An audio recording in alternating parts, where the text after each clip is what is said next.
Somebody got y'all sizes already?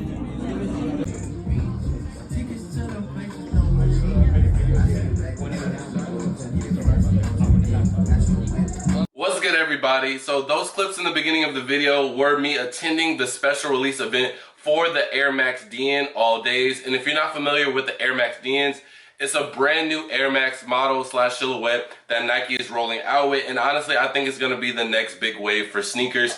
I like the shape. It's a really refreshing model and silhouette, something very new, especially in the age where they're just pounding us with all these old retros and Jordans. But the event was very cool. I got a lot of stuff and we're gonna go over it in the unboxing. So they gave me this shirt right here, and I actually got two.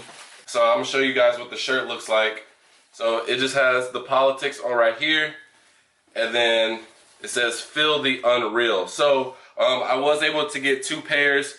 They were actually very limited.